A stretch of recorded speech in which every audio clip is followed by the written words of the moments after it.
congratulations, Edry. Thank you very much. I hear it's being nominated at the FFM Awards. Oh yeah, I heard that too as well. How many nominations? We have 12 nominations altogether. Okay. So I'm kind of like, now I'm kind of like trying to digest what's happening because we only released the movie about a month back. Okay. And well, I mean, it happened quite fast for me as a director.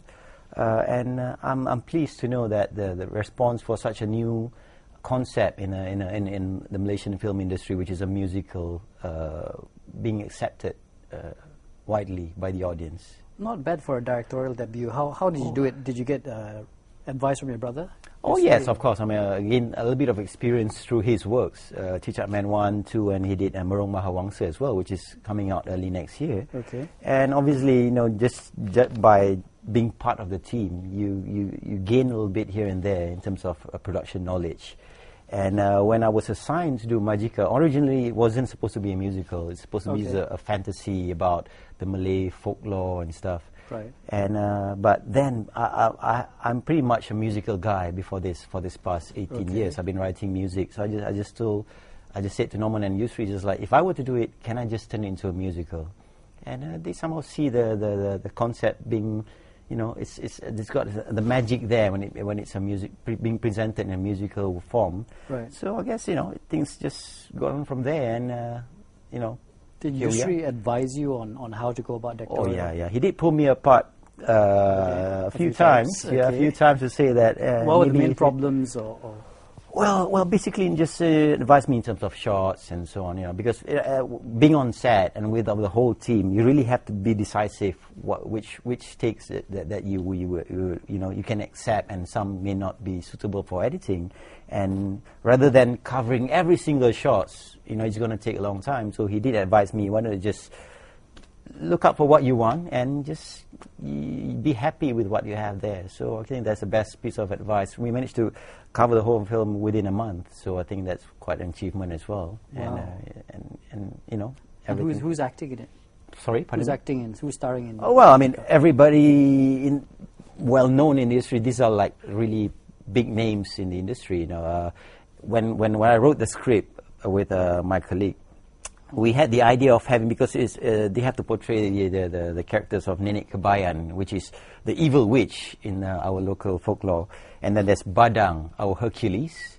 And then they have this Bawang Putih, Bawang Merah, Putri Gunung Ledang, you know, all the names in the popular tales being combined in a movie. So when we had those names, we really have to come up about who's going to play the parts of these characters, legendary characters. So obviously they have to be legends themselves in the real world.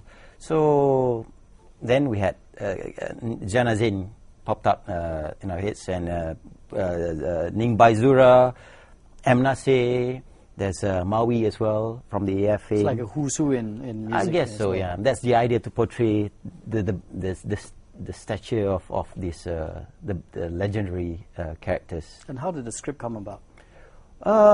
It's funny, I don't really remember how it came about, but I believe it was after realizing that I have 4 kids, and they're very much exposed to the 4 kids and 1 wife, right? Yeah, 1 wife still, yeah.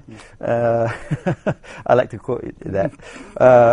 And when I noticed that they're so much into the Western fairy tales like Cinderella, Snow White, and so on, I just thought that, hey, when I was younger, you know, we pretty much exposed all these Badangs and Putri Gunung Ledang. Why not try to create something of our own? So I guess to put them all together in one story, I think that's an attempt to just introduce all these characters back into the minds of the younger generation. I hope it does have that impact there. We may not cover it. We might just cover it on the surface, but hopefully it will trigger much interest from the younger generation to find out who these legends are. Are you planning to direct any more films after this? Only musicals. I mean, that's probably my forte rather than directing. I mean, I kind of like admire those directors who have a particular concept that they produce, namely Tim Burton. You know, all these movies have some sort of a trademark of his work. So I believe I would like to actually go on that direction rather than producing a comedy or horror movie after this. Probably I'll leave it to the experts there. Any plans to have a team, you and your brother, directing a movie? Is that we'll fight on set. We're going to fight on set all the way. Okay. Among the three brothers, Norman is always the diplomatic one. He'll be the third guy to decide on a policy. Me and you three, we are extreme left and right.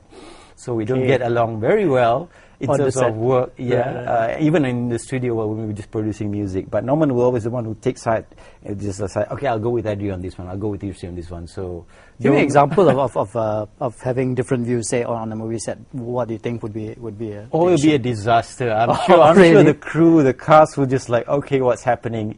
Let's just film the directors fighting. Oh yeah, that'll be more of a drama rather than what's on screen. Okay, thanks for talking to us. Congrats on the success of the movie. Thank you very much. Thanks. Thanks.